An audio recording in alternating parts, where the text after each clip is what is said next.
Bien, pues bienvenidas y bienvenidos a toda la comunidad Loyola, a la comunidad EPEC y a pues todos y todas a quienes nos sintonizan en esta ocasión. Estamos en el quinto evento, en la quinta conferencia de este ciclo de conferencias, Mundo, Capitalismo y Liberación. Y hoy nos vamos a seguir con el tema del arte. Vamos a hablar de cine, una de las conferencias pues que más nos habían estado mandando mensajes para ver de qué iba a tratar y muy esperada esta conferencia.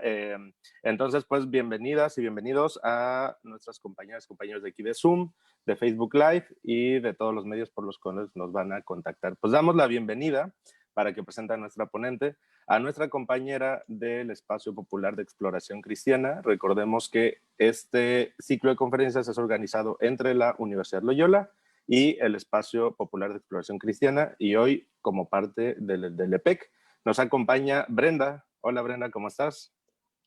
Hola Esli, bien, muchas gracias. Bueno, pues continuando con la bienvenida que nos acaba de dar Esli, voy a hacer un breve comentario sobre lo que es el Espacio Popular de Exploración Cristiana, que en colaboración con la Universidad Loyola del Pacífico pues llevan a cabo este ciclo de conferencias. Este espacio, del que también forma parte Esli en algunas de las clases que tenemos, busca precisamente, como lo dice su nombre, crear a partir de la reflexión, la crítica y un aspecto bastante pragmático, aterrizado en nuestros tiempos, ¿no? Buscar una, pues, forma de vida cristiana, alterna a todas estas doctrinas que a veces resultan anquilosadas, pesadas, ¿no? Tenemos muchas vertientes académicas que han contribuido a la formación de este espacio. Tenemos psicólogos, teólogos, filósofos, filósofas, antropólogos, antropólogas. En mi caso, yo estudié letras clásicas. Tenemos ahora también pedagogos, educadores, en fin, que es un grupo muy nutrido. Y bueno, pues les está abierta la invitación para cuando quieran formar parte de estas diferentes clases y sesiones en las que estamos participando. Bueno, ahora sí vamos a dar paso a la presentación de nuestra querida Ivana, como ya menciona Esli, bastante esperada. Tengo el gusto de presentarles quién es Ivana Melgoza. Bueno, ella es pues estudiante de la carrera de Estudios e Historia de las Artes en la Universidad del Claustro de Sor Juana. Tiene una actividad pues bastante prolífica en el ámbito de las letras, al parecer. Ha publicado su poemario Gestos del año de 2007, forma parte del proyecto Altázar, fue co-curadora de la exposición Y solo que la sal de los proyectos en PEG en el 2018, perdón. Ha publicado en La Rabia de Xolotl, Ritmo, Blanco Móvil, Pulso, Antología Urgente, entre otros. Ha tenido también participaciones muy activas en el MUAC, en la Feria del Libro y Revista Independiente de la UAM 1. Ha sido becaria de otros proyectos y actualmente forma parte de la Congregación Literaria de la Ciudad de México. Bueno, pues este personajazo es quien nos va a introducir al tema de otras posibilidades narrativas, memoria y resistencia en el cine de Jonas Mekas. Pues sin más preámbulo, le damos la palabra a Ivana. Ivana, bienvenida y muchas gracias. Adelante. Gracias, Brenda. Gracias, Mario, también por la invitación y Esli. Bueno, les voy a compartir pantalla. Yo les voy a hablar sobre, bueno, Jonas Mekas, como mencionaban. Y sobre todo, como me interesa cómo Jonas Mekas puede, a partir del diario filmado, proponer otro tipo de narrativa que no sea lineal, que no sea impositiva y que de cierta forma es muy personal también. Y bueno, primero les voy a contar un poco de contexto y un poco de desde dónde quiero hablar de Jonas Mekas. Y me basé en un libro de Rubén Hernández que me gusta mucho sobre relato cinematográfico como relato político.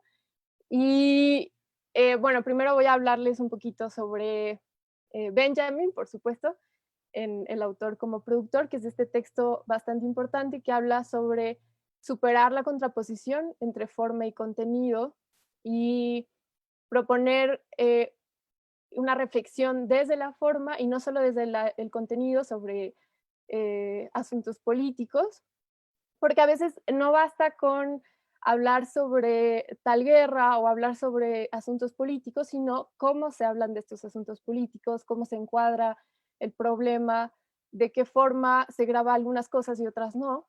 Y bueno, me parece importante también esta cita que me pareció muy bella también, que dice: el aparato burgués de producción y publicación asimila cantidades sorprendentes de temas revolucionarios sin poner por ello seriamente en cuestión su propia existencia y la existencia de la clase que lo posee. Entonces se trata de crear obras que sean conscientes de su posición en una relación más compleja de relaciones sociales y de relaciones de producción, y cómo esta obra se materializa dentro de un contexto social y a partir de una técnica que responde también a cuestiones históricas y sociales.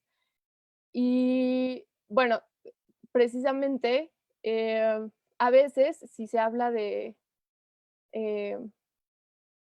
de temas revolucionarios, puede que no sea suficiente solo mencionarlos, sino también a partir de la forma, no hacer que estos temas se neutralicen, como pensar en estas historias sobre un héroe único y aislado que salva al mundo y tal, sino pensar en relaciones más complejas entre la sociedad y los individuos. Y bueno, precisamente como no basta con tener una actitud, una condición de artista, sino una actitud política y una agencia sobre la obra.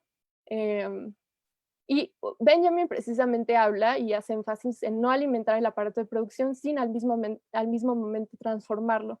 Justo es tener conciencia de cómo la obra está inserta en este aparato de producción y no solo crear contenidos políticos y alimentar este aparato sin reflexionar sobre el mismo y reflexionar sobre la posición de la obra en el mismo y no solo sobre lo que habla, porque también cómo se cuentan las historias, quién las cuenta, cómo las cuenta, son elementos muy importantes en el arte, ¿no? Y en el cine particularmente. Y bueno, justo Benjamin habla de cómo a veces el arte puede volverse pues un objeto de consumo, un objeto de disfrute contemplativo y no reflexionar sobre lo mismo. Y entonces al final se estetiza la violencia y no hay una reflexión posterior sobre la misma y entonces uno se queda solo con la impresión de que el mundo es bello y qué triste que pasen esas cosas, pero qué bello se ve esa película y no sobre cuestiones más complejas, ¿no? Y bueno, él propone justo estrategias para hacer que el público se extrañe y generar un extrañamiento que impulse la reflexión. Y pone el ejemplo de la nueva objetividad, que es este movimiento artístico de vanguardia, y aquí les pongo una fotografía de ella, de este fotógrafo que se llama Ranger Patch, y que precisamente hace fotografías como de la ciudad y de la industria, de las fábricas, de manera bastante estética y con composiciones muy limpias. Y claro, es bellísimo, pero lo que Benjamin les critica es que al final termina siendo un objeto de complacencia sensible en lugar de un objeto que impulse una reflexión, ¿no? Y entonces, justo me parece importante también reflexionar sobre las representaciones que el cine y el arte en general produce, eh, porque dentro de esto, pues el arte y todos los sistemas de representación tienen una responsabilidad muy importante en cómo construyen la realidad y cómo condicionan nuestras prácticas y cómo si vemos repetidas veces en una película que el malo, no sé, el hombre es bueno y es fuerte, por poner un ejemplo, y tiene un papel activo, y por otro lado quizá la mujer tiene un papel pasivo y pues no tiene mucha injerencia en la película, o tiene un papel secundario, y si vemos esa historia repetidas no una, sino miles de veces, pues claro que va a afectar y va a condicionar la forma en que observemos la realidad y observemos las relaciones sociales. Y en este sentido hay pues una responsabilidad esencial, ¿no? Y en cómo pues, se generan a través de esto espacios de sentido a través de procesos de significación como son las obras de arte y sobre todo reflexionar qué espacios de sentidos queremos y qué espacios de sentido estamos construyendo con las representaciones que creamos, ¿no? Y que permitimos ver y reproducir y a las que les damos espacios, ¿no? Y bueno, también creo, bueno, sobre todo quiero hablarles sobre cómo a finales del siglo XX, sobre todo en los años 60, finales de los 50, se generan estos nuevos movimientos con un impulso previo de las vanguardias artísticas del inicio del siglo XX, y se producen, por ejemplo, en el cine, estas nuevas olas de cine, como el cine francés, el cinema novo en Brasil, y estas nuevas olas con un impulso de contar de otras formas los mismos relatos dominantes que habían sido contados y reproducidos desde antes, y pensar en otras estrategias narrativas que no sean las mismas de inicio, desarrollo final, con las mismas oposiciones del bueno y el malo, que terminan por pues simplificar los problemas y las problemáticas y los conflictos en el sentido del bueno que es muy bueno y el malo que es muy malo.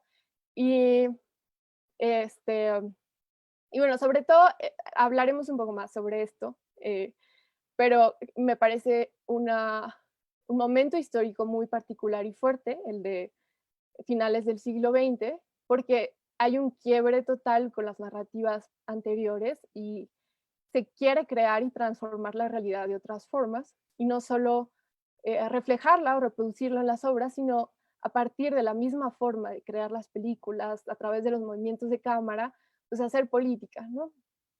Y bueno, en este sentido,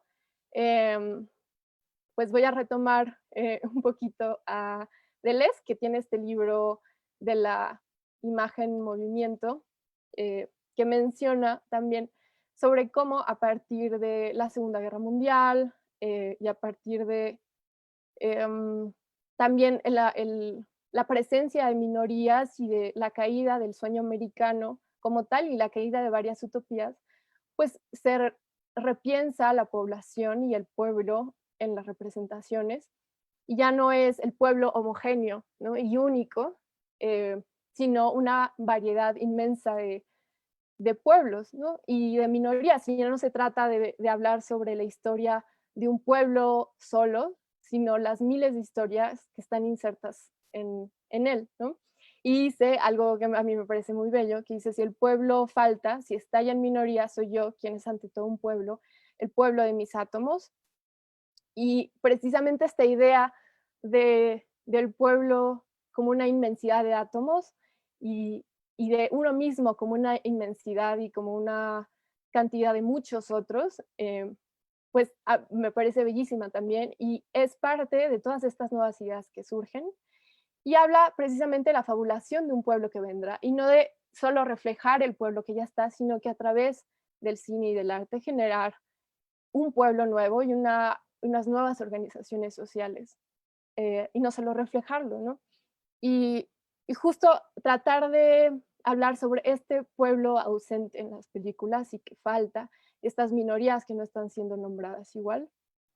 Y bueno, un poco también Noel Borch habla sobre cómo la forma genera sentido más allá del mero contenido, que es un poco lo que hablábamos.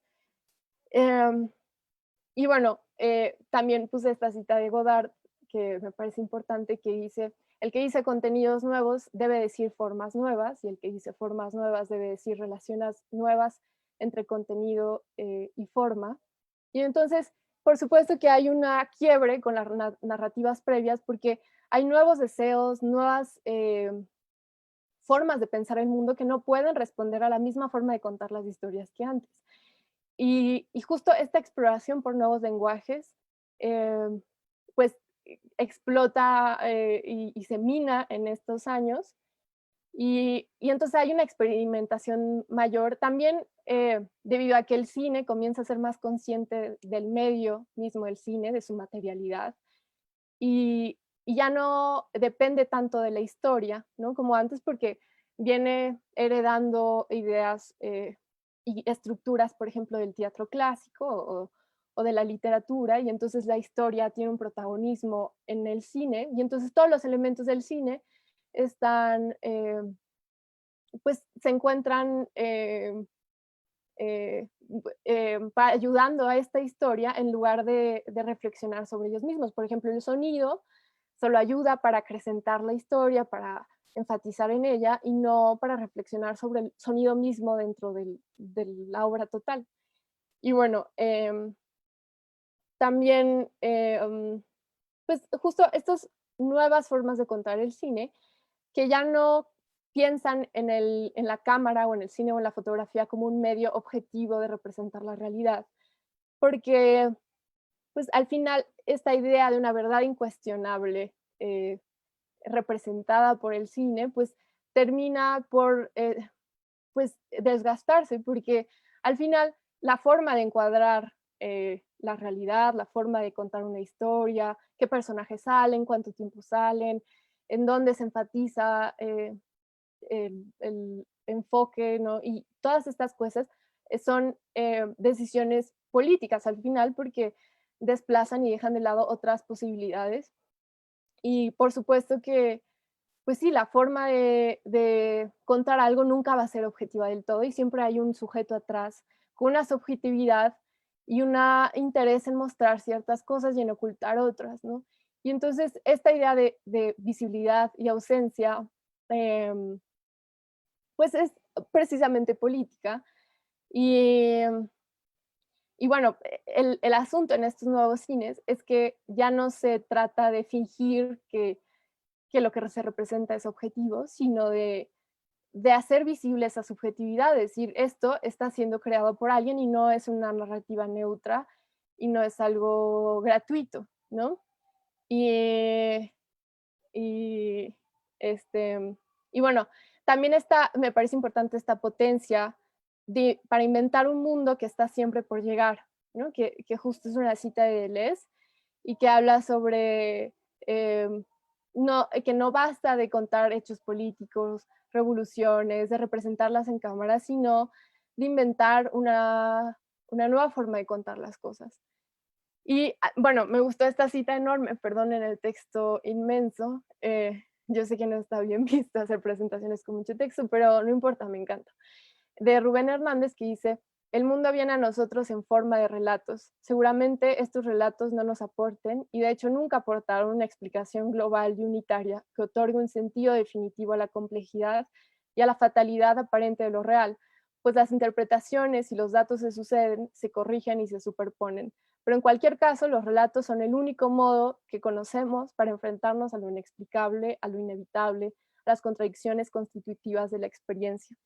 Y bueno, precisamente estas nuevas formas de contar y estos nuevos cines piensan en estos relatos que se desbordan, ¿no? De las narrativas convencionales y estos nuevos deseos, incertidumbres, y no tratan de abarcar eso, ¿no? Y de entender de manera última pues la existencia y la realidad, sino de potenciar estas incertidumbres y de trabajar en ellas y de entender sus límites también. Y ay, sí, bueno, entonces hay una quiebra, un quiebre, perdón, entre una coherencia anterior de un cine clásico con ideas estables, con temporalidades cronológicas, lógicas, ¿no? Con un inicio, un desarrollo, un final. eh, y entonces surgen estas nuevas inquietudes y entonces la realidad cada vez no se vuelve más efímera, hay una caducidad muy pronta de los objetos y de las experiencias. Y frente a este mundo que sucede eh, rápidamente y que no podemos contener, pues también surgen estos intentos para asumir lo fragmentario de la nueva existencia, ¿no? Y entonces bueno, Rubén Hernández habla de cómo quizá hay una relación entre la proliferación exacerbada de relatos en nuestra época y el anhelo profundo por superar la experiencia contemporánea del tiempo como un presente continuo que se disuelve a cada instante. Y precisamente como esta necesidad de la industria por generar historias coherentes que nos tranquilicen o que vuelvan pues la experiencia algo más controlado, pero a veces se trata precisamente de asumir lo fragmentario y de minarlo y de utilizarlo y de aceptarlo como tal. Y, y justo menciona reivindicar otras formas narrativas desde las que entender nuestra propia experiencia de la ruina. Y, y justo está, al final esta fabricación de narrativas rentables y seriadas, pues terminan por tratar de, como placebos o tratar de esconder esta otra realidad que es más amplia y que es más fragmentaria y que no, eso no debería ser quizá un impedimento para generar historias ricas, ¿no? Y que respondan a estas épocas. Y, ajá, y que no sean estandarizaciones, ¿no? Y como estos deseos fabricados de la industria que solo sean saciados, sino reflexionar sobre la existencia y la obra, como mencionaba anteriormente, o la obra en su contexto más amplio. Y, y justo este como miedo del azar, ¿no? Y eh, de la, pues de lo efímero. Y estas obras también utilizan el azar como potencia creativa en vez de esta causalidad reconfortante de hechos. Y bueno, también tratan de dislocar esta experiencia y de volverla fragmentaria también. Em, y bueno, igual retomando un poquito a Deleuze, que era la diapositiva anterior, eh, pues justo pensar, bueno, él habla de que el cine clásico pasa al cine moderno, precisamente por la Segunda Guerra Mundial, por estas otras fines de utopías, y, y antes se tenía esta ideal de transparencia de la imagen y se pensaba el cine como una ventana a la realidad y esta idea de una comunicación estable, de una comunicación, o sea, que sea un mensaje claro al espectador y que no haya espacio para la ambigüedad o la incertidumbre. Y, ay, se me fue. Y bueno, justo habla sobre el argumento, se impone sobre el efecto sensible y entonces la historia tiene un mayor protagonismo en lugar de la imagen como tal. Y bueno, hay una construcción unívoca del sentido, es tal cual, ¿no? El malo es el malo, el bueno es el bueno y el bueno gana y, y hasta ahí, ¿no? Y no hay posibilidad para otras interpretaciones o como no amplía esas posibilidades. Y justo es un intento de transparentar lo real y que viene también del teatro y del canon literario, como de, de solo representar historias como estos primeros intentos del cine que precisamente estaba tratando de entender su propia condición y el propio medio cinematográfico y la cámara casi no se movía y los personajes eran los que se movían en la escena. Pero después, precisamente en el cine moderno, hay una conciencia mayor del medio cinematográfico y una autonomía mayor, y entonces se trata de significar la imagen como tal y de no eh, inscribirla en una historia necesariamente y que solo obtenga su significado por la historia en la que pertenece y en la que se inserta, sino que en sí misma pueda pues, reflexionar sobre su propia materialidad. Y bueno, precisamente después se genera por lo mismo una mayor presencia del plano en lugar de la historia y estas situaciones ópticas y sonoras puras que menciona Deleuze, que son pues precisamente esta mayor presencia de otros elementos más allá del guión o de la dramaturgia. Y bueno, menciona esto lindo sobre hacer sensible el tiempo y de tener presente este elemento del tiempo en el cine y, eh, y bueno, y otros elementos también, ¿no?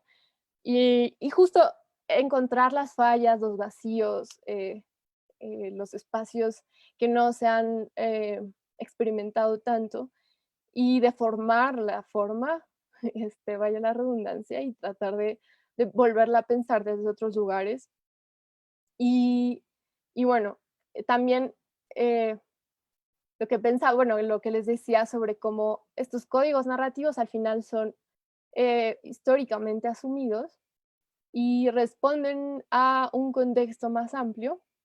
Em, y bueno, justo eh, Rubén Hernández dice, pasando de un esquema cronológico clásico, una disposición abierta de diversos flujos temporales, cercanos en ocasiones al funcionamiento de la propia memoria como tejido, y pensar que, bueno, ahorita vamos a llegar a eso con Jonas Mekas, pero como la memoria al final no es del todo coherente y no es lineal, y a veces recordamos cosas de pronto sin sin quererlo, o como que a veces se nos impone la memoria y hay partes del recuerdo que se borran o que no son específicas, y también, por ejemplo, de los sueños, y tratar de responder a esto con formas acordes a la memoria y a estructuras no lineales. Y entonces, por ejemplo, en Jonas Mekas, que hace diarios cinematográficos, pues para, para representar la memoria y para ser acorde a la idea de recuerdo, pues también tiene esta como estética fragmentaria. Y, eh, y bueno, lo que decíamos de hacer presente la propia materialidad de la obra y, y tratar de cuestionar la idea del relato como algo natural y que algo que transparente, y más bien tratar de entender sus límites y no pensar que es algo eh, no, tal cual transparente, vaya la redundancia. Y bueno, y dentro precisamente de estas eh, nuevas formas de contar están los nuevos cines latinoamericanos y el Cinema Novo en Brasil, que tratan de hablar sobre las crisis o las opresiones particulares de estas poblaciones desde las mismas poblaciones, desde la misma la misma Latinoamérica, y no desde con estructuras narrativas exteriores, y como este europeo que va a Latinoamérica y solo graba la lucha, pero no genera alguna reflexión sobre la misma, en la misma forma de hacerlo, y entonces solo es algo ilustrativo. Y entonces surge estas nuevas olas desde el querer entender desde la especificidad de Latinoamérica nuevos lenguajes creados desde Latinoamérica, ¿no? Y también son lenguajes que son imperfectos, precisamente dicen porque son nuevos, pero asumir esta imperfección eh, como parte constituyente de estos cines. Y, y bueno, Jorge Sanjines, que es de Bolivia, un director de Bolivia, dice, de nada vale que abordemos un tema nuestro y manejemos un lenguaje que responda a la visión del sistema que nos oprime. Entonces, justo como las mismas formas, los mismos lenguajes que sean propios y no ajenos, y habla sobre el derecho a ser lo que somos, ¿no? El derecho sagrado de ser lo que somos, dice, y en lo colectivo, y, y de atender a las problemáticas también, y cómo se asume la crisis desde Latinoamérica y no desde el exterior. Y también tiene esta como idea como del ensayo, de intentar aproximarse a los problemas, eh, como tantearlos, eh, y no abarcarlos del todo como, sino tratar de aproximarse desde otros lugares. Y, y también habla de cómo el cine tiene que tener un papel más de agente activo político más que un reflejo de la sociedad. Y estos directores hablan precisamente cómo no es necesario solo recordar la miseria y volver a poner estas representaciones del dolor y de la violencia sin generar una crítica dentro de eso, porque si no termina siendo solo una ilustración de lo mismo y un recordatorio que termina siendo un poco tautológico y no supera ese momento quizá de shock o de dolor. Y bueno, justo hablan de otra manera de componer la realidad y de leer la realidad. Y tratan de conciliar, bueno, Julio García Espinosa, que es este director cubano, habla sobre conciliar la poesía con la militancia, ¿no? Y, y bueno, dentro de esto, que es un poco como lo que también quería llegar, me parece importante y muy significativo el trabajo de Jonas Mekas, que bueno, falleció el año pasado. Y es este autor, bueno, este director y bueno, también poeta de Lituania, que nace como muy cerca de la naturaleza y crece en un ambiente em, como más rural, pero tiene acceso a bibliotecas y tiene esta cercanía con la naturaleza muy particular. Em, y bueno, sufre de 1918 a 1940, Lituania lleva un proceso de independización y en 1940 la Unión Soviética toma poder de Lituania, pero con el surgimiento de la Segunda Guerra Mundial, pues entre Alemania y la Unión Soviética se disputan el control de Lituania y Jonas Mekas tiene que huir precisamente por lo mismo y porque distribuía noticias para la BBC y estaba en peligro, ¿no?, de ser apresado. Y bueno, viaja con su hermano Adolfas a Viena como estudiantes y también estudia filosofía en Alemania y también es apresado y entra a campos se me fue la palabra, de concentración de los nazis. Y bueno, lleva de hecho un diario durante todos estos años que se llama Ningún lugar a donde ir.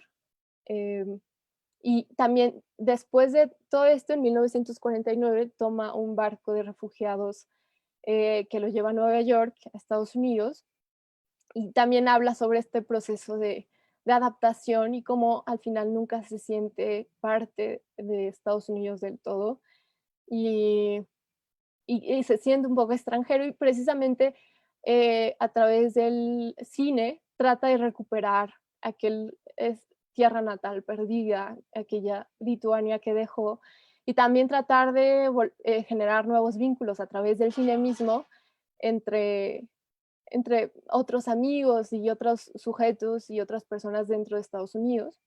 Y bueno, Jonas Mekas justamente se inserta dentro de el nuevo cine americano o el cine experimental y también tiene estas inquietudes sobre otras formas, otros lenguajes cinematográficos que, eh, que sean fragmentarios y justo Jonas Mekas tiene esta como forma de grabar muy acelerada y fragmentaria y bueno, a mí me interesa en este momento platicar sobre sus diarios filmados que va construyendo mientras los va grabando y los va, eh, como no es algo preconcebido, sino que su cámara lo acompaña a todas partes y también eso me parece muy interesante como no separa el arte y la vida en ese sentido, el arte y la creación, y no es su momento, no su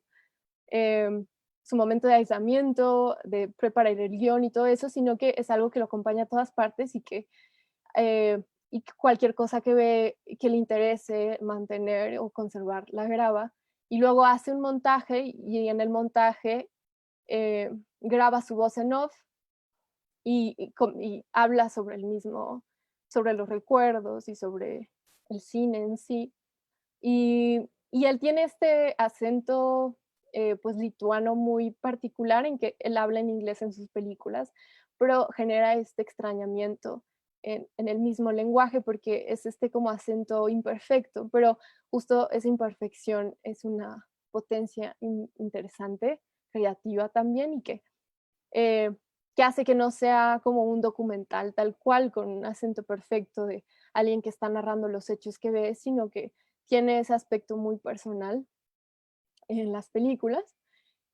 Y bueno, regresando a su vida, en 1955 funda esta revista que es Film Culture, en donde junto con otros amigos comienza a pensar el cine y a reflexionar sobre él como desde la crítica, porque en ese momento pues el cine experimental tenía una fuerza muy particular, pero no había muchas personas que hablaran del mismo o muchos lugares de proyección de las películas. Y entonces él también tiene un papel muy importante como de curador y de expositor de estas películas para tratar eh, de llevarlas al público más general y de darles un mayor impulso, ¿no? Y generar estos nuevos espacios de proyección de películas.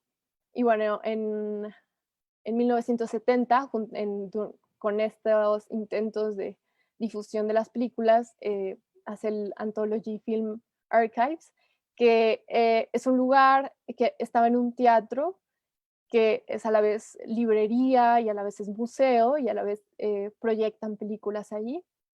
Y después, bueno, él se obsesionó mucho con este proyecto, le interesó muchísimo y entonces a lo largo de los años comenzó a hacer películas más cortas donde muestra sus amistades, por ejemplo, con el grupo de Fluxus y con Andy Warhol y toda esta, em, pues, grupos de artistas que en ese momento en Estados Unidos estaban creando y pensando también em, en un arte más vivo y más performático también, y como en instalaciones, y bueno, él estaba justo inserto en ese contexto, pero antes de eso, precisamente, bueno, trabajó en muchas fábricas y le costó sentirse parte de Estados Unidos y al final como que nunca hubo un acoplamiento del todo. Pero bueno, compró una Bolex de 16 milímetros, que es esta cámara pequeñita que es parte de estos nuevos formatos de cámaras que surgen debido a las guerras también para poder grabar los conflictos bélicos de manera más fácil y que después también se vuelven domésticos y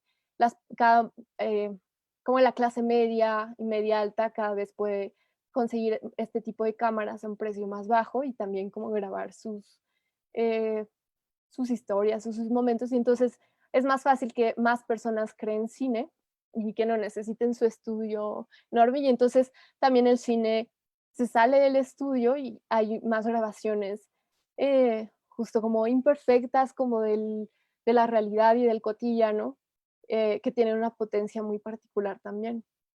Y bueno, eh, hace estos eh, diarios que son los más particulares de él, que es Walden, en 1969, que hace referencia a la obra de Thoreau de Walden, que es este escritor que va a este lago en Walden y trata de vivir con lo que él pueda crear con sus propias manos y ser autosuficiente en este sentido. Y él también, pues Jonas Mekas también le interesaba cercanía con la naturaleza y este tipo de ensayos y experimentos. Y bueno, también tiene reminiscencias a un viaje a Lituania de 1971, que es este regreso de él a Lituania en el que la Unión Soviética le da permiso de regresar y se encuentra con una Lituania que ya no es la que era, ¿no? Y entonces se encuentra como con este anhelo de un lugar que ya no existe. Y entonces es un poco difícil de conciliar este sentimiento de algo que ya está ausente y que no puede recuperar de ninguna forma. Y a través del cine trata de, de establecer vínculos de nuevo con su tierra natal, con su infancia también. Y luego tiene Los Lost de 1976, que habla sobre su proceso de adaptación en Estados Unidos y la comunidad de lituanos que estaban ahí y, y un poco del proceso de estar en este nuevo lugar y para recordar el pasado. Y por último tiene el As I Was Moving Ahead, Occasionally I Saw Brief Glimpses of Beauty del 2000, que son 30 años de su vida editados con este estilo como acelerado y y fragmentario y con su voz en off. Y precisamente es como esta estructura de mosaico, como de muchos planos y de muchas miradas conjuntas. Y justo es un nuevo cine que no está, bueno, Mekas menciona que no está definido, que no es final, que es algo vivo, y precisamente por eso es un poco imperfecto y se equivoca. Pero esa imperfección es a la vez muy sugerente, y Jonas Mekas, y junto con otros artistas también asumen estos errores formales como parte de la creación, y no tratan, bueno, menciona que no tratan de reproducir la realidad, sino de crear una nueva, ¿no? Para ellos. Y trabajan con estos objetos como, bueno, que parecieran no tener importancia, y con estos rastros y como fotogramas que quizá algún otro director pensaría que no sirven porque tienen errores de enfoque o porque están dañados o lo que sea, pero él los utiliza precisamente por eso, que también es un poco el intento de recuperar eh, lo perdido, lo desgastado, eh, y de asumirlo como tal, ¿no? Y esta como también un poco obsesión de la memoria por tener, por recuperar las cosas, ¿no? Y tiene también en sus películas, en el voz en off, habla de manera reiterativa y como repite las palabras o repite las frases como en un bucle, como de recuerdo. Y también esto es muy sugerente y bello. Em, y bueno, habla también sobre cómo ampliar los horizontes de la experiencia y sobre el pasado como conocimiento también, ¿no? Y eh, como potencia también para transformar la forma de ver el mundo, que era algo en el que hacía mucho énfasis, em, o- como a través del cine se puede también cambiar las formas de aproximarse a la realidad. Entonces él habla de un cine poético, como este otro cine experimental, y como de la potencia poética de la imagen en sí misma, ¿no? Y de pues de los colores y todo esto, y también hace referencia a, por ejemplo, Un perro andaluz de Buñuel, en que la imagen y eh, como las metáforas de la misma película cobran mucha más fuerza que en otras películas en que pues, la historia argumental, lógica, causal, tiene mayor importancia, ¿no? Y, y bueno, precisamente dice, bueno, tiene esta idea del diario que dice, you keep a diary and the diary will keep you. Y también esta idea como de hago películas domésticas y por eso vivo y vivo para hacer películas domésticas, y es esta relación muy personal y cotidiana con el cine. Eh, necesitamos películas menos perfectas y más libres. Y, y bueno, creo que aquí también hay una posibilidad de creación inmensa y de nuevos también personajes, y también graba como a sus familiares o a sus amigos y a los objetos y a la naturaleza sobre todo, y como que las mantiene cercanas sí a través de sus películas y de como esta reiteración de lo pasado. Y también hay algo bastante como del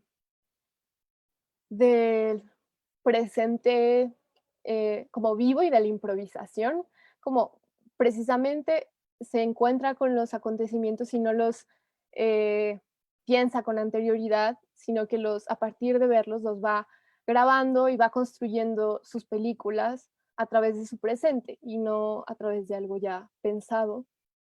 Y pues termina siendo una escritura muy personal.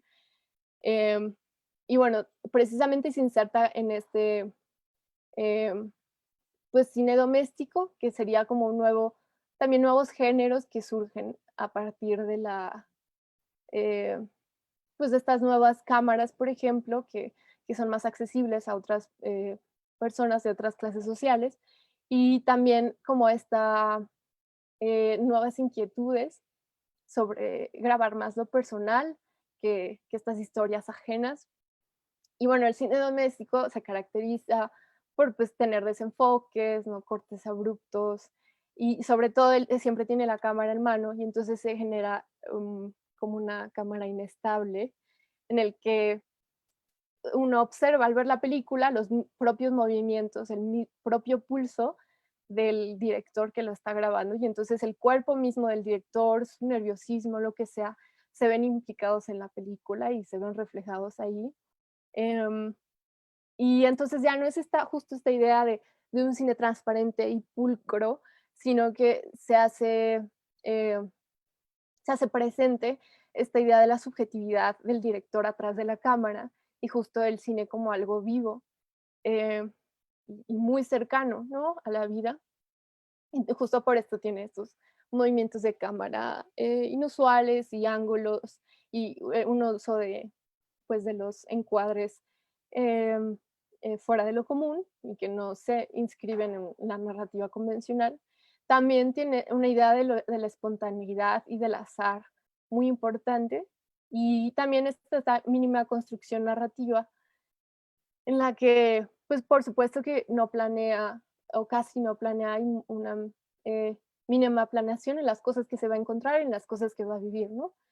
Em, y tiene justo estos defectos asumidos que se contraponen a la estandarización de un cine más comercial.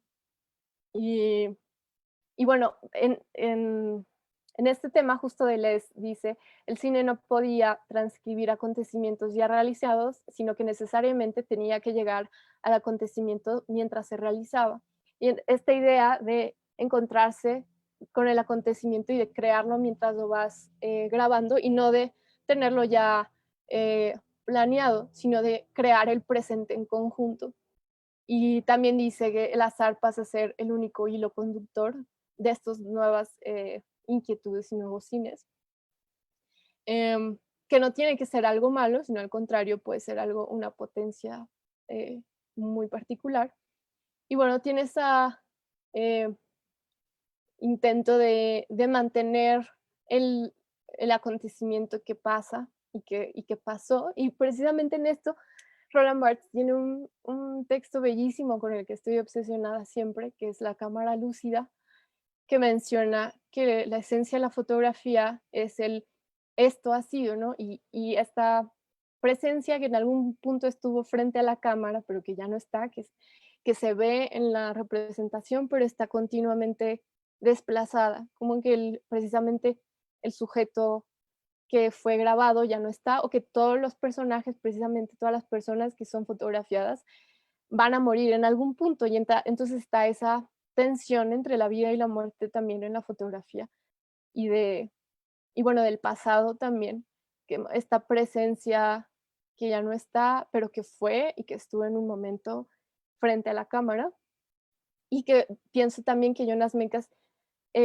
habla mucho de esto, como estas presencias que no quiere que desaparezcan. Y precisamente Benjamin tiene una frase que dice, nada que haya acontecido se ha de dar para la historia por perdido.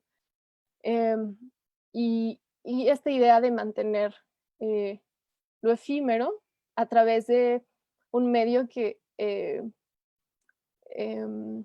hace alusión un poco a la memoria y cómo la memoria puede ser inestable y puede tener estos movimientos y estos desenfoques también propios. Y en muchas de las películas dice, yo estuve ahí, ¿no? Y recuerda esa idea de que él estuvo ahí presente, que él estaba ante ese acontecimiento, que ahora ya no está. Y también hay una idea como de la voz, en el que la voz está narrando los hechos, pero en otro momento del tiempo.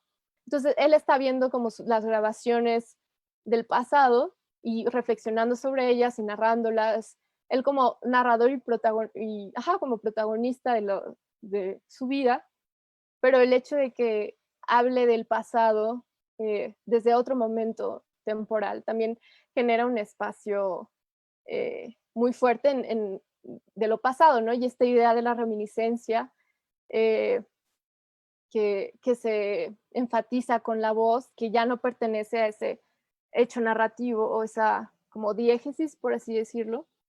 Entonces la voz está siempre como no en sincronía con los acontecimientos, y la voz siempre los narra y los observa desde otro momento temporal. Y justo está esta brecha entre la experiencia perdida y la representación de la experiencia.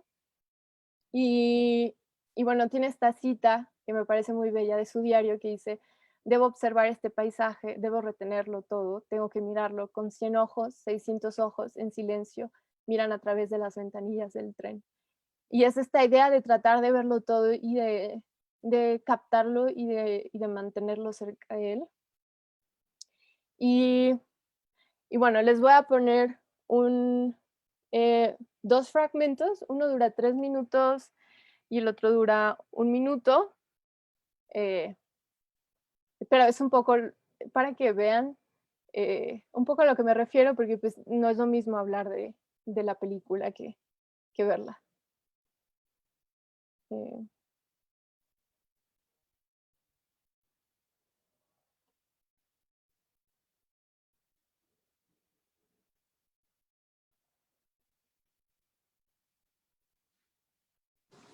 Creo que no se escucha, Ivana. En compartir, ponle compartir audio también. Ahí te sale la opción. Cuando compartes pantalla. A ver, estoy aprendiendo nuevas cosas. Sí. A ver. Como que vas a volver a compartir pantallas de Zoom normal. Ajá. Y cuando seleccionas lo que vas a compartir, abajo hay una casilla que dice compartir audio de computadora.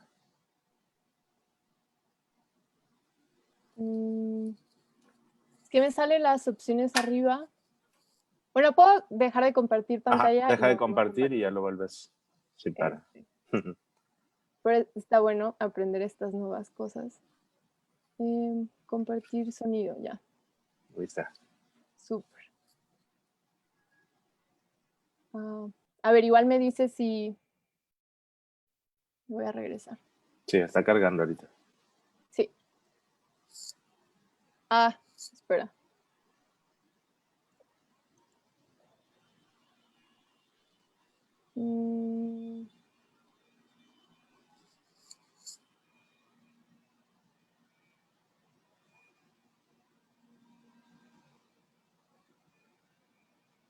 A ver.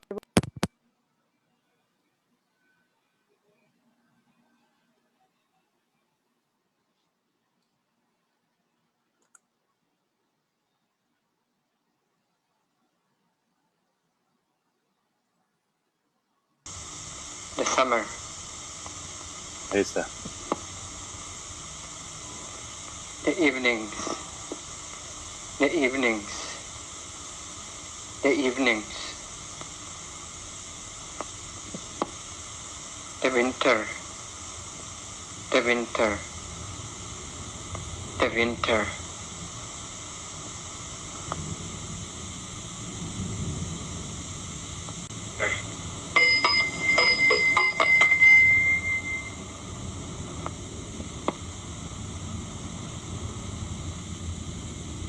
The friendship.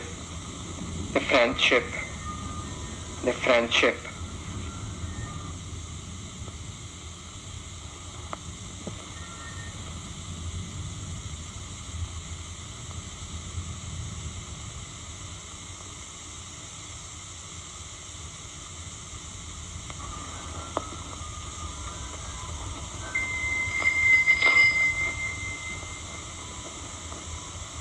The house. The house. The house. The childhood. The childhood. The childhood.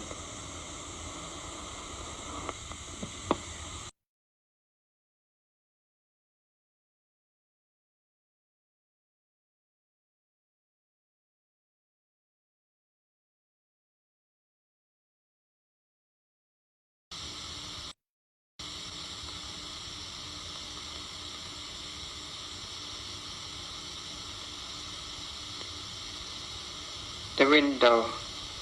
The window. The window. The frost.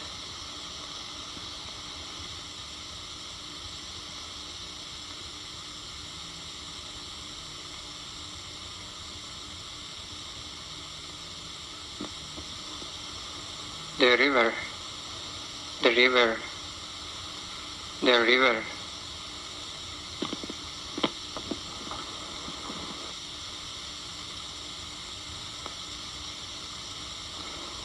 The snow, the snow, the snow, the childhood, the childhood, the childhood.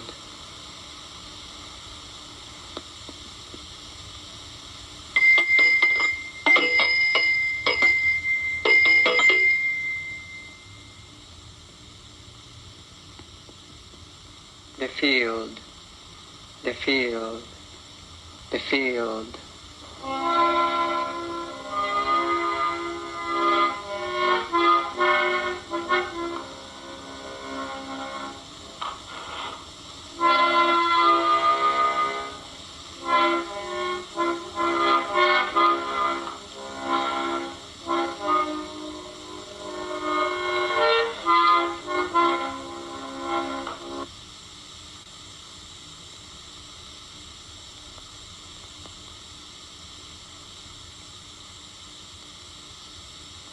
The frost.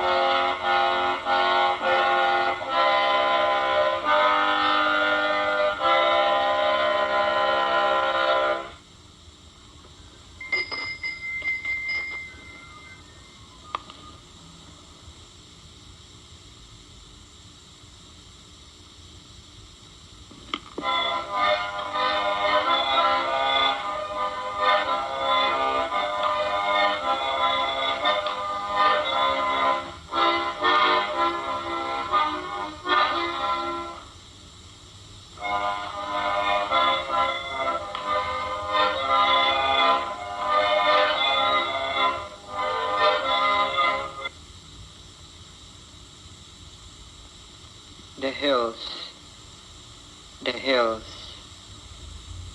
the hills.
Ivana, creo que tu micro.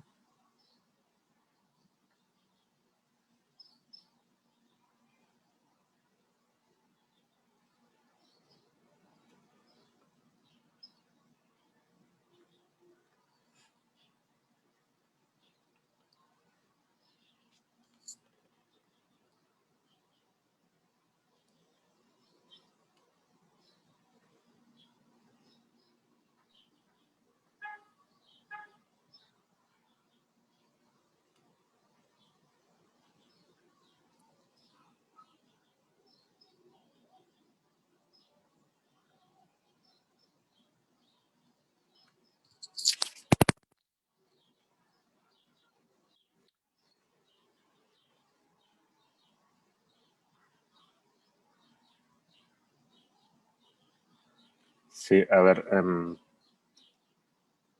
parece que hay un problemita con el audio. Ivana, no sé si tú nos escuchas. No te escuchamos nosotros.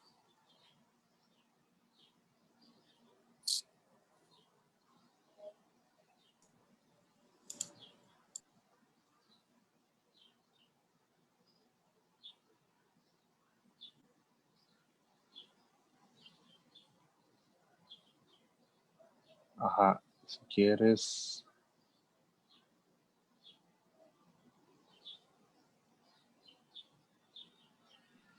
A ver, te reactivamos el audio. A ver si quieres.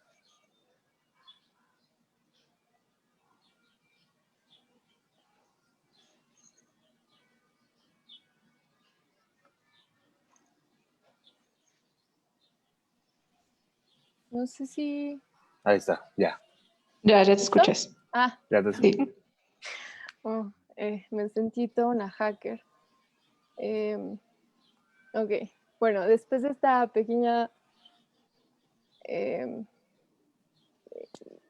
incidente, parte de estas cosas de la virtualidad, bueno, justo este fragmento es de esta película que se llama Lost, Lost, Lost, de 1976, y habla sobre la imposibilidad pues de regresar a Lituania.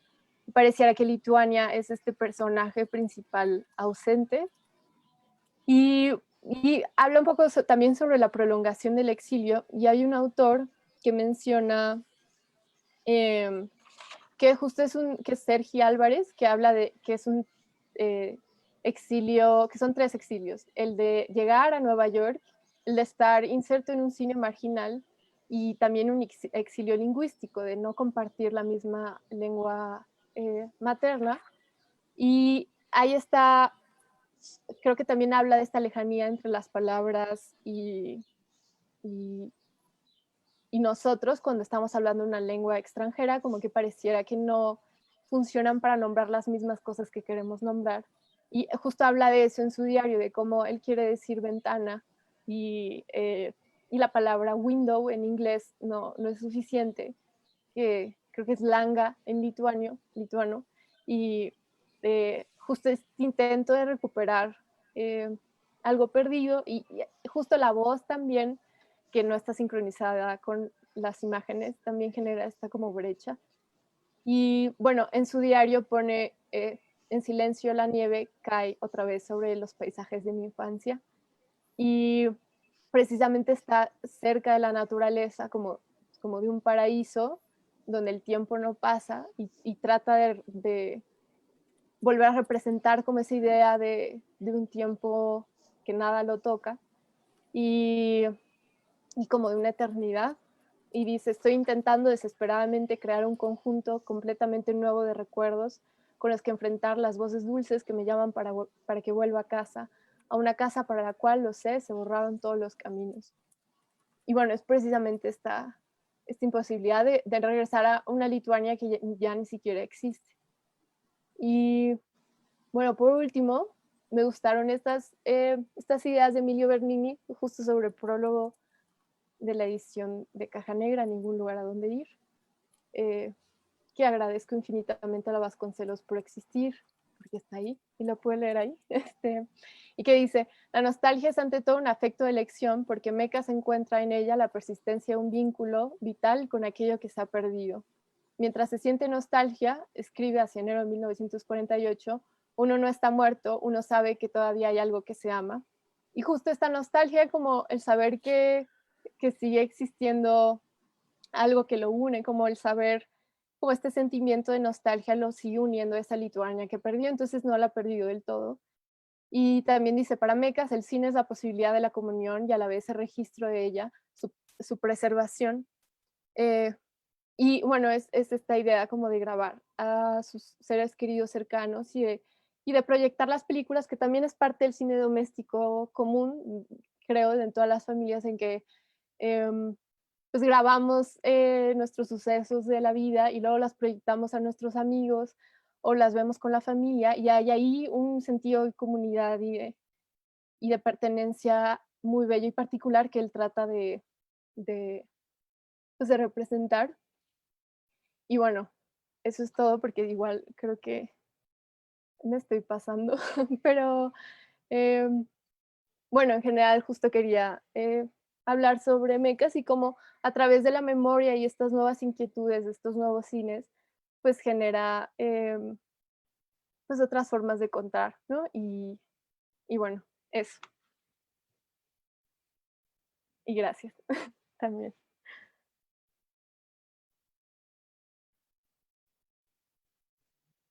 Bueno, gracias, Ivana. Tenemos entonces un espacio para las preguntas que quieran formularle a nuestra ponente.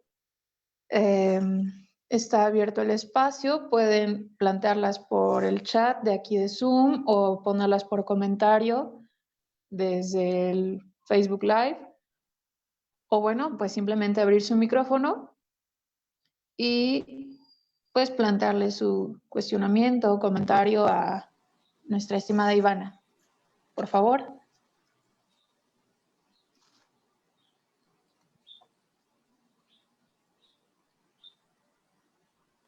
Sí, si quieren vamos a iniciar con una aquí en Zoom, mientras vamos recogiendo las preguntas del Facebook Live.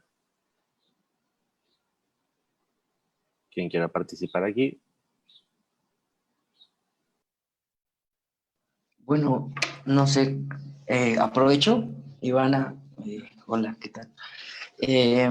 Bueno, me encantó, ¿no? Esta presentación que haces del cine, de su nivel político y también este punto que mencionabas, ¿no? De la memoria con su discontinuidad, ¿no? Y cómo es en realidad esa la vivencia de todo nuestro día, de todos nuestros días, y también esto de Mecas, ¿no? En su país, de alguna forma estamos con él, ¿no? O sea, porque no podemos regresar a ningún pasado, incluso, no sé, el presente también tendrá esta ruptura, ¿no? Entre lo que queremos ver y lo que se nos muestra, y lo que está pendiente por descubrir de este presente.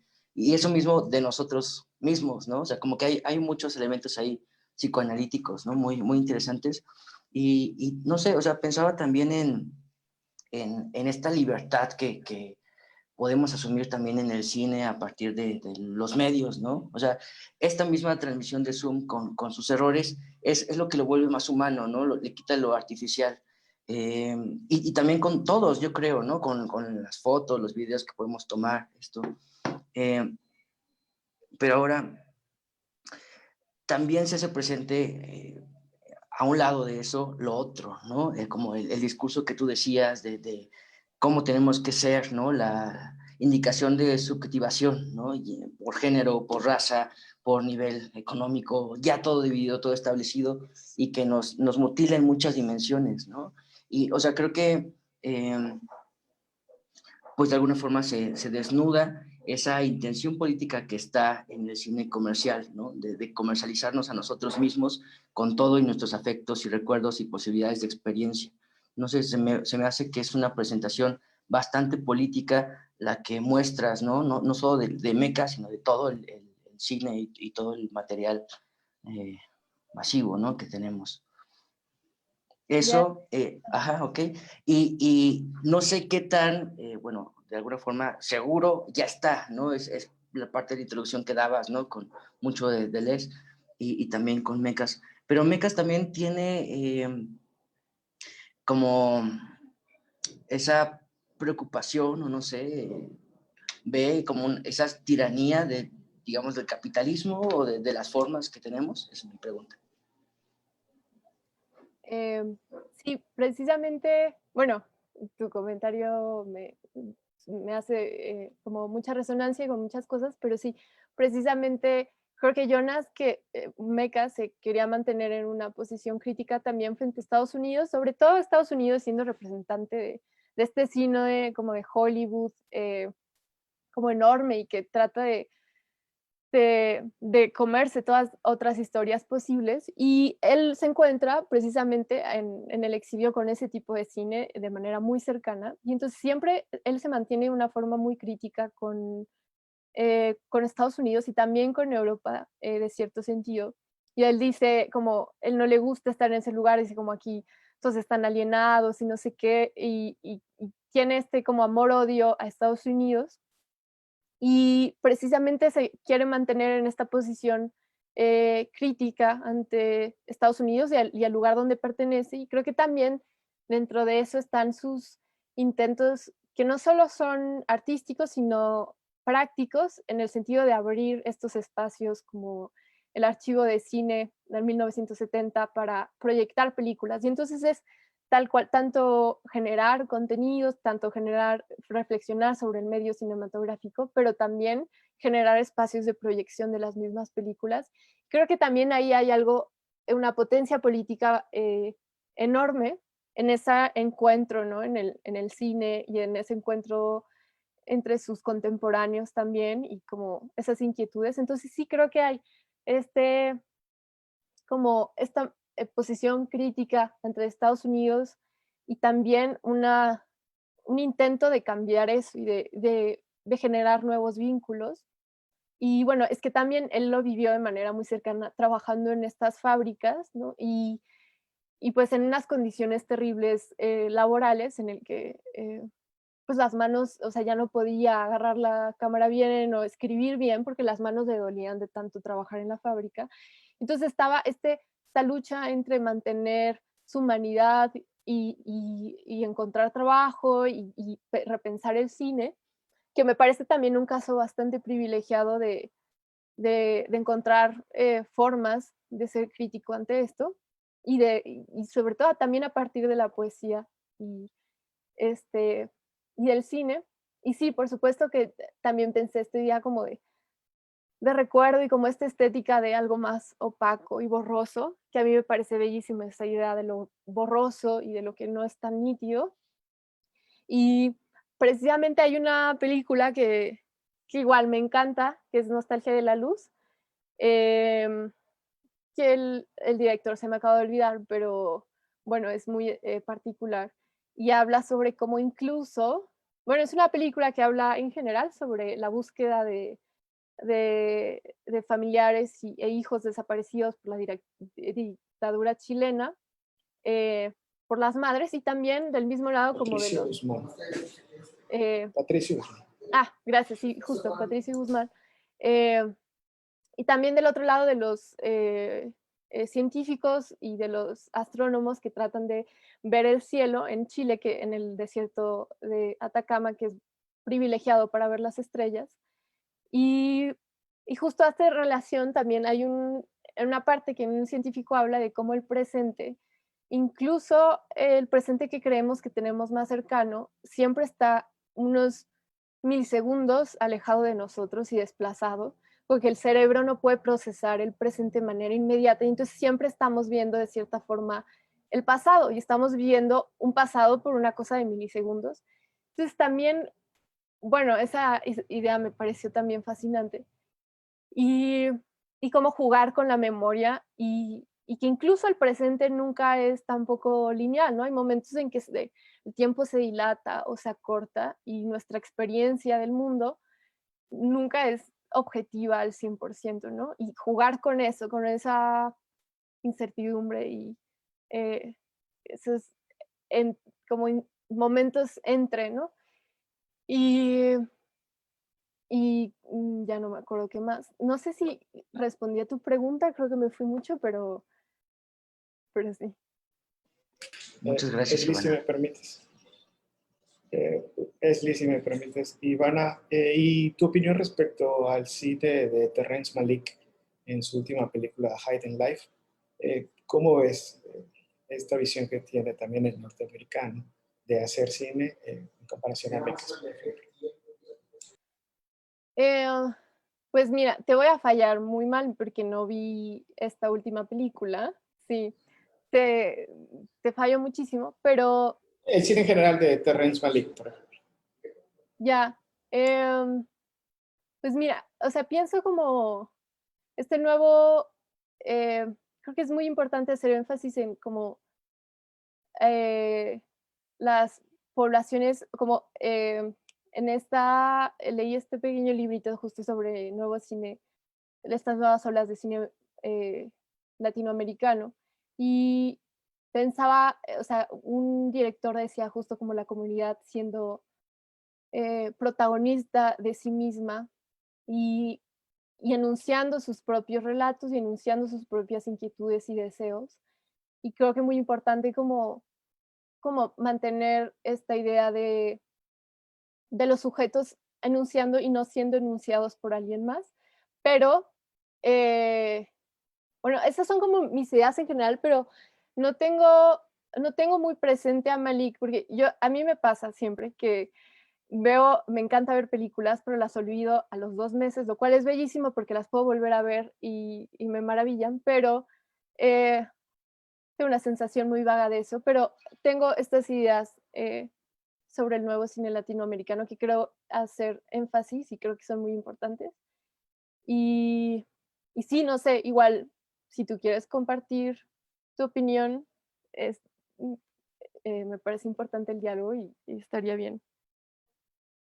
Me refiero pues a lo de pronto atemporal que puede resultar Terrence Malick en la última película, Hidden Life, que es una anécdota sobre un hombre que pese a sus convicciones, pues prefiere morir a servir al rey, ¿no? A Hitler.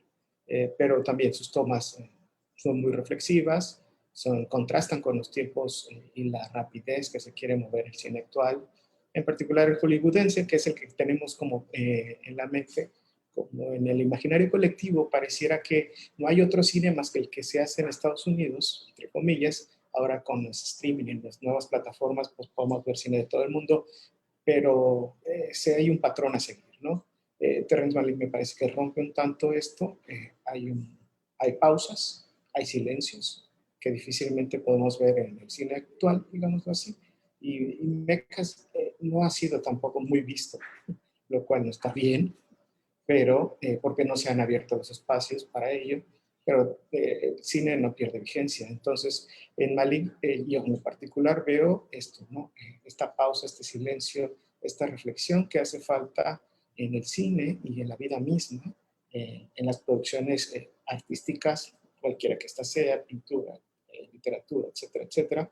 Pero sí, falta, yo creo, como tú bien lo mencionas, esta falta de reflexión sobre lo que estamos viendo y lo que estamos consumiendo día a día. Y lo dejo ahí.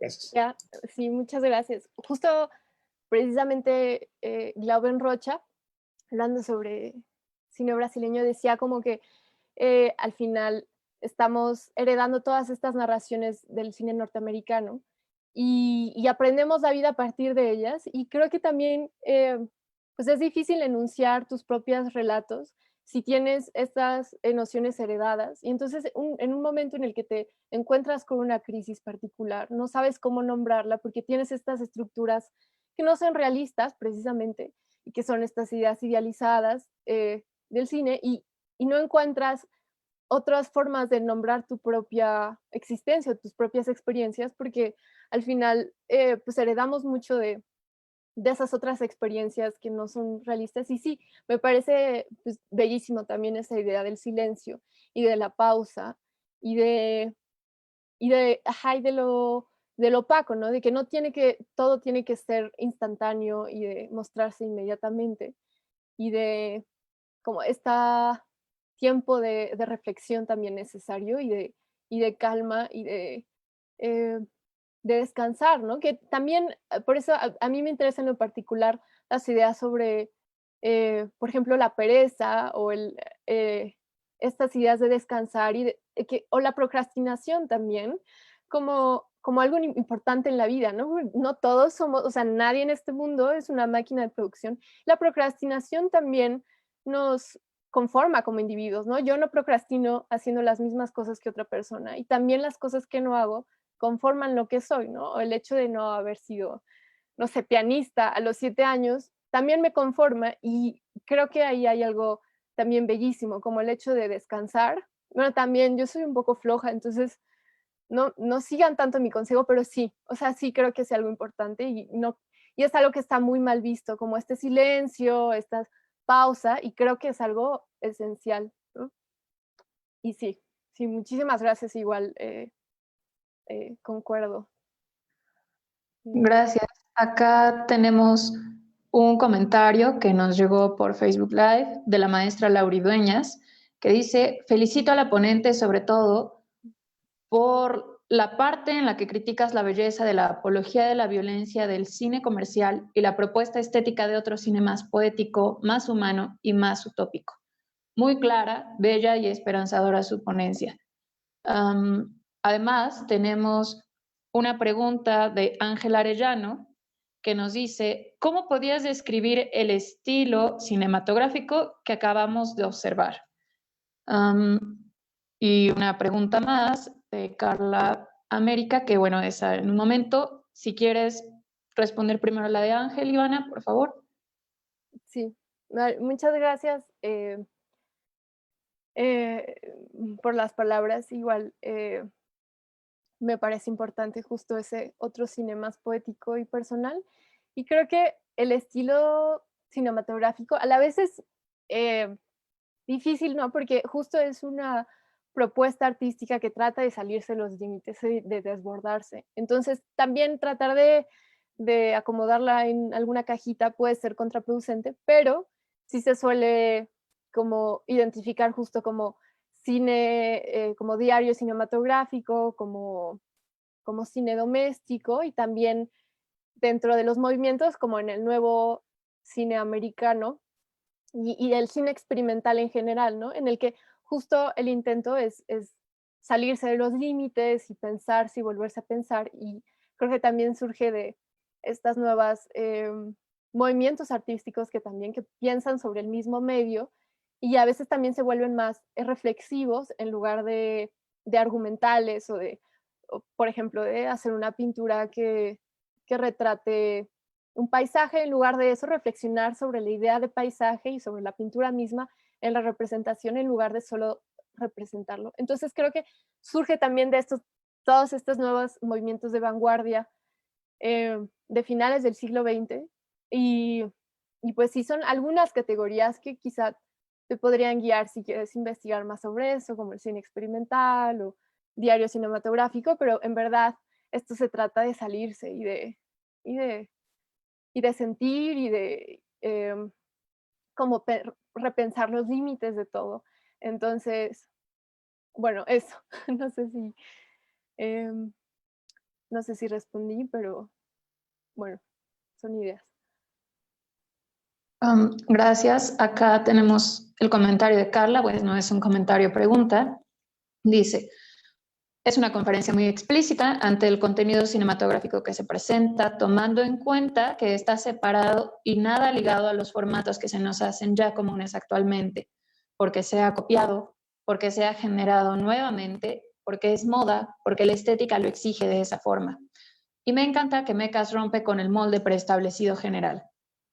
¿Cree usted que esta forma de hacer cine pueda generar el mismo impacto en un futuro cuando se ponga a comparación con el material que ya es socialmente conocido? Nos pregunta Carla. Em, creo que, creo que sí hay una potencia transgresora muy particular en este cine.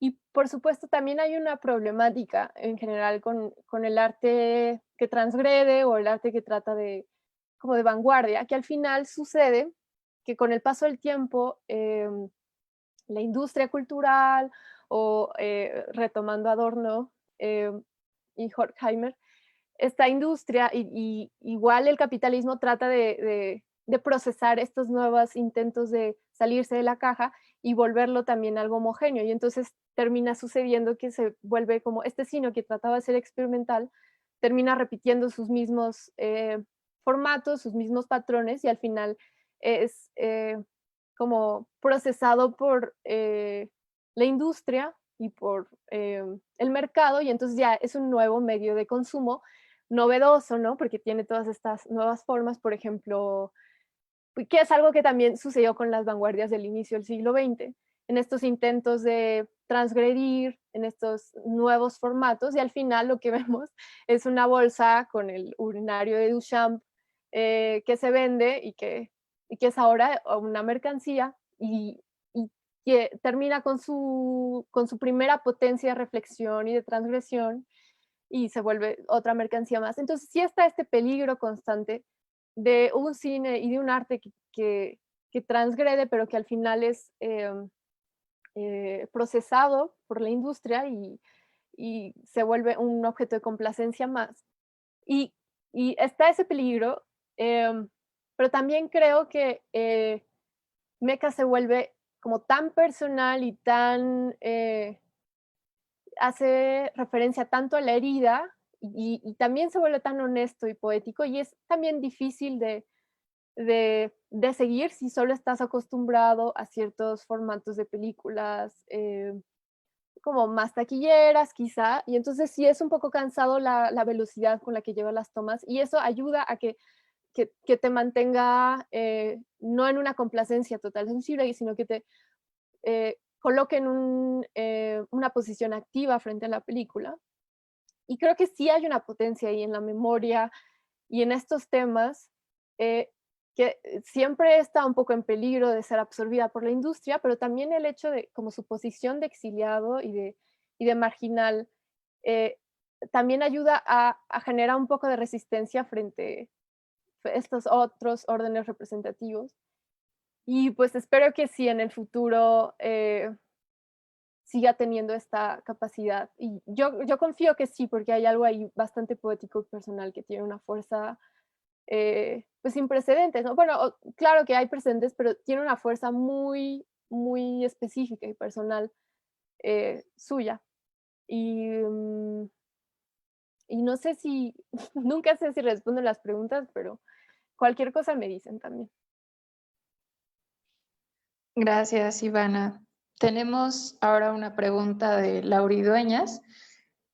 Dice, ¿qué opinas de todo el dinero que la industria cinematográfica gasta para tocar los temas sociales versus su posibilidad de transformar la realidad?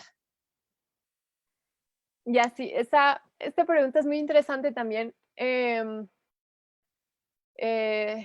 me, que me recuerda a un meme, pero esa no es una referencia académica, entonces voy a fingir que lo vi en otro lugar, que justo era como ponían esta película, no me acuerdo de cuál, pero una como Cars, salía como el presupuesto de la película y la cantidad de dinero que se necesitaba para terminar con los incendios en Australia. Ya, es un meme viejito. Em, y precisamente era como esta ironía em, de, de cuánto dinero se gasta precisamente en ese tipo de cine. Y a mí me surge, justo con, por ejemplo, Apocalypse Now de Francis Coppola, que tiene aciertos muy buenos y también tiene desaciertos, siento, que, que es esta película que se gastó millones tratando de hablar justo sobre la guerra en Vietnam, pero al final, dentro de la misma producción de la película, hay testimonios de cómo los filipinos tenían un sueldo mucho menor que los estadounidenses y que al final la población de, de Filipinas, porque fue grabada en Filipinas, fingiendo que era Vietnam, por supuesto, y al final la población que trata de ser Vietnam es solo una masa de personas sin rostro y los personajes principales siguen siendo los hombres estadounidenses blancos y claro que genera reflexión sobre Vietnam y tiene su potencia ahí, pero sigue teniendo las mismas estructuras como de los helicópteros enormes y las explosiones y el impacto visual y termina gastando muchísimo dinero. Y sí, yo creo que sí hay películas que, o sea, Apocalypse Now tiene sus aciertos y creo que es una película bastante interesante y tiene también cosas no tan buenas, pero en cuestión de, por ejemplo, otras películas que recuerdan la miseria de las personas, justo como decían los del nuevo cine latinoamericano, que solo hacen énfasis en la violencia y es un poco raro como las personas que sufren esas opresiones ya saben, o la mayoría ya sabe qué opresiones sufre. Es raro que no tenga conciencia de eso y la idea de este director externo que dice, sí, voy a hacer una película para hacer conciencia de este suceso y al final solo termina siendo reiterativo, ilustrativo y no genera reflexión y al final solo es un impacto visual como de la violencia para pues tener mayor ganancia en taquilla, porque pues al final la violencia vende, ¿no? Y entonces se toman estas historias de violencia y se lanzan.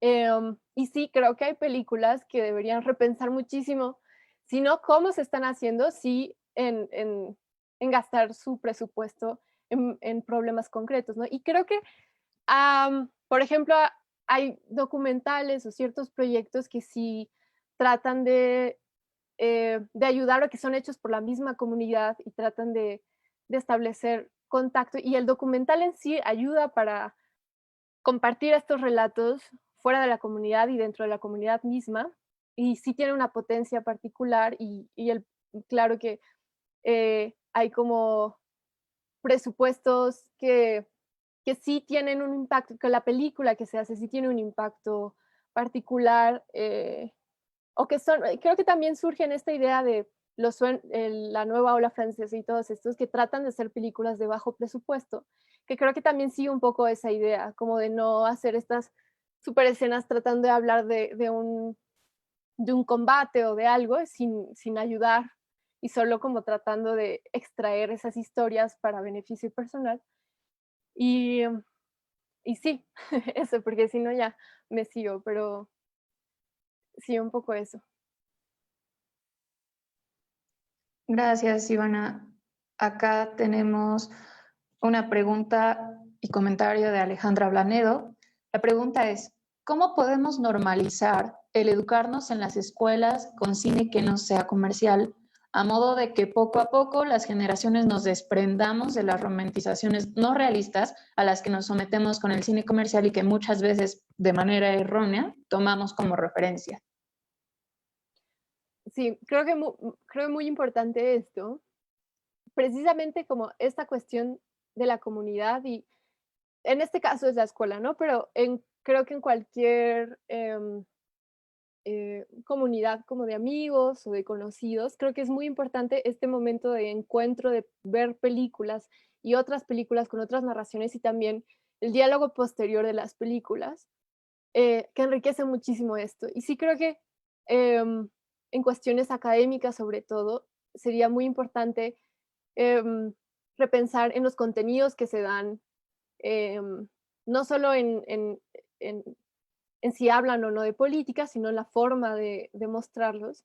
Y quizá no solo en el cine, sino en otras formas de representación también, ¿no? Como las mismas, no sé, los mismos artistas de siempre que se exponen, y que es el protagonismo que se come al artista, y que es este artista que no sé, por ejemplo, Dalí, que es este impacto del personaje inmenso, y o por ejemplo, ciertos escritores que se sabe que pues tenían unas relaciones no como de opresión con, por ejemplo, las mujeres, o estos movimientos en que creo que ya estamos en un punto de la historia en que ya no podemos tolerar seguir viendo las mismas representaciones que todos sabemos que no son realistas y que son violentas y que reproducen formas de opresión, y tratar fingir que es normal y que es lo que se tiene que ver. Y por supuesto, saber ver a qué se le da más visibilidad y a qué no. Y sí, por supuesto, creo que es importantísimo normalizar estas otras historias dentro de la escuela y la academia, y sobre todo creo que un buen intento para iniciar eso es como dentro de los amigos, dentro de la propia comunidad, dentro de la familia, empezar a ver películas, porque al final suena como una idea enorme y difícil de llevar a cabo, como cambiar la estructura también de dar clases y todo eso, y suena inmenso, pero creo que a través de esos pequeños intentos de dentro de casa, empezar también a ver estas otras narrativas y a compartirlas y a dialogarlas, que creo que ahí hay una esencia muy importante, como del arte en general, ¿no? Como del diálogo y de la comunidad que se hace a partir de ver representaciones y que sí nos representen, y exigir que se muestren representaciones que sí nos representen, ¿no? Y quizá eso, como tratar de, de ponerle frente a maestros o a instituciones que al final comienzan a tener discursos ya desgastados sobre lo que somos y lo que queremos ser. Y creo que pues al final podemos construir otras cosas. Y es un poco la idea de todos estos nuevos cines, de transformar la realidad a través de una sensibilidad distinta. Y, y eso, sí, un poco.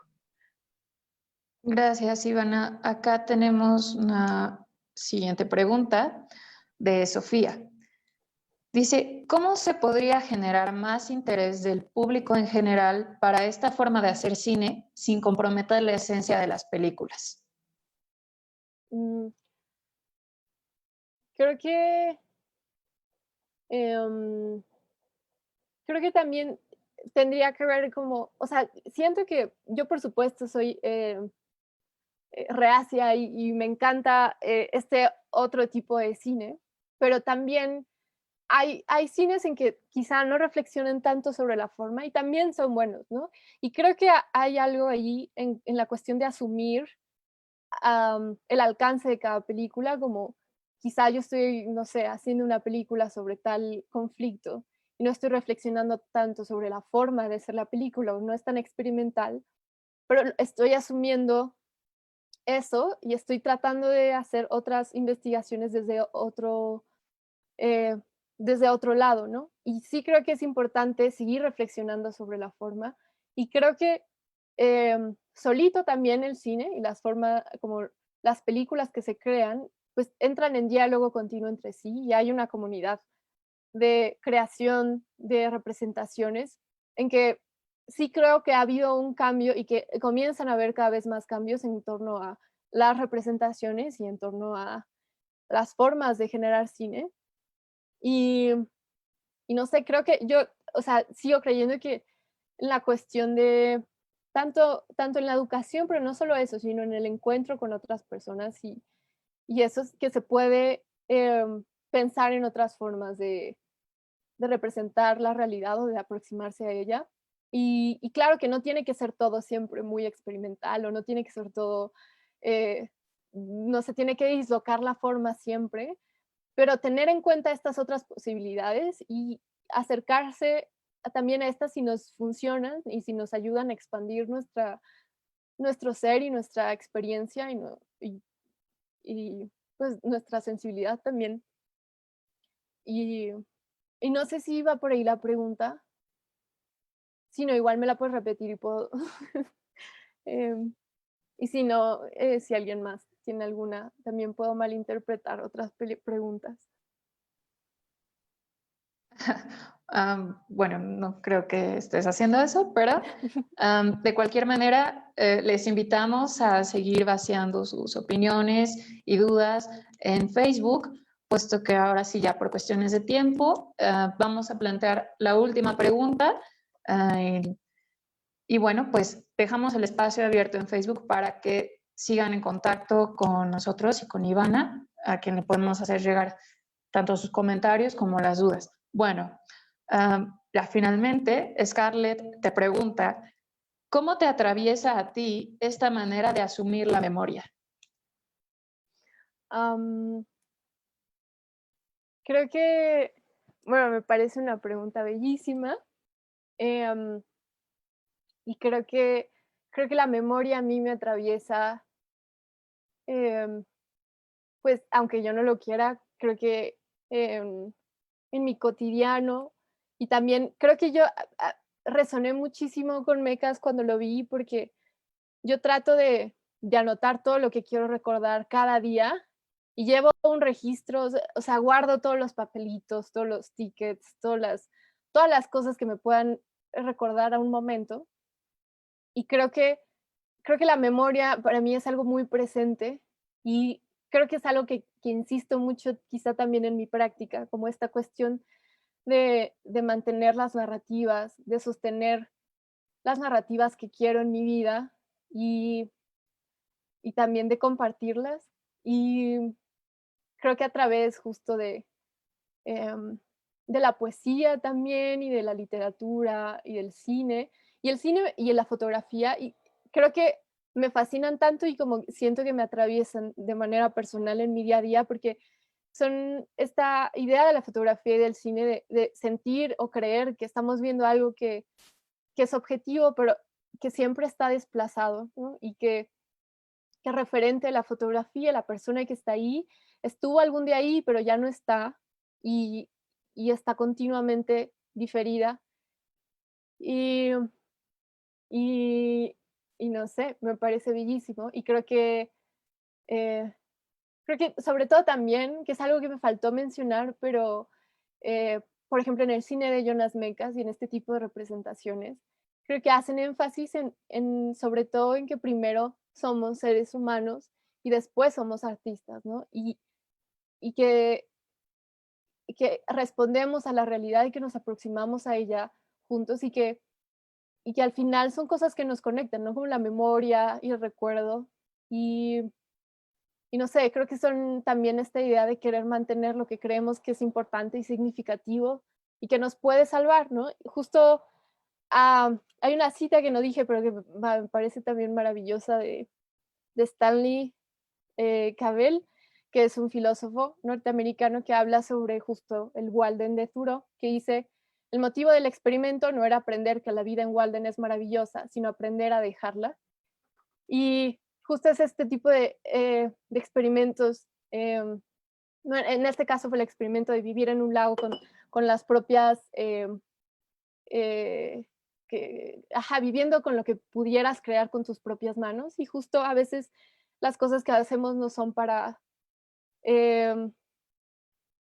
mantenerlas, sino para aprender a dejarlas ir también, ¿no? Y creo que en ese juego de memoria y ausencia, creo que es importante también esa enseñanza en lo efímero y en lo fragmentario, y asumir lo efímero y lo fragmentario y, en la vida también y en todo. Pero bueno, lo dejo ahí porque si no voy a llorar. Pero eso. Bueno, pues muchas gracias, Ivana, por acompañarnos, por tu ponencia que ha sido pues esclarecedora para muchas y muchos en este tema, según lo han manifestado en Facebook, y también pues porque nos ha motivado a nosotras mismas y mismos a otro tipo de reflexiones, ¿no? Bastante subjetivas, pero también pues objetivas en tanto que nos llevan a pensar lo político, ¿no? Desde nuestras propias acciones. Bueno, pues no sé si te gustaría dar una brevísima conclusión, un comentario de cierre, para que pues podamos ya finalizar esta conferencia, o pues procedemos. Dime, ¿quieres agregar algo? Pues nada, agradecer el espacio virtual y pues invitarlos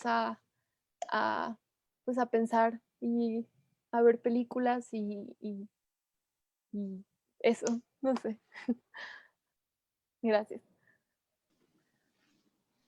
Bueno, pues muchas gracias, Ivana. Agradecemos a todos y todas quienes nos han estado acompañando durante esta ponencia, muy agradable, por cierto. Pues por parte del Espacio Popular de Exploración Cristiana, antes de que nos vayamos aprovechando el espacio, queremos extenderles la invitación a nuestro próximo curso mensual llamado Teología Híbrida, que va a estar a cargo de Pedro Pablo Achondo. Tiene una duración de un mes, son 4 sesiones. Inicia el 10 de noviembre, es completamente gratuito, y por si alguien estuviera interesado o interesada, pues puede comunicarse con nosotros por medio de Facebook, del sitio que tiene el EPEC, o bueno, por el WhatsApp que se encuentra en el cartel allí circulando. Pues sin nada más por agregar, pues les dejo la palabra a Esli. De nuevo, reitero el agradecimiento para todas y todos por sus comentarios, sus dudas, su participación muy activa en el foro. Gracias, Ivana, por compartirnos tu ponencia. Y pues, listo. Esli. Nada, pues ya nos vamos. Al ratito, Yo quienes antes, gustan. Perdón, Mario. sí, nada más decirles algo aprovechando. Quiero emocionarlos a todos y decirles que próximamente, todavía no hay forma, pero tendremos un curso breve con Ivana sobre el cine feminista. Entonces, para que estén pendientes de las redes sociales de TP, y también Ivana nos lo compartirá. Es todo. Sí. Pues ya, nos retiramos. Muchas gracias a todas, a todos. Al ratito hay una conferencia aquí también en el Facebook Live del profesor o el maestro Pedro Pablo, que va a dar el taller de teologías híbridas, se llama Territorios, y pues al ratito, quienes gusten, nos vemos, ¿no? Entonces, pues muchas gracias por su participación y hasta luego.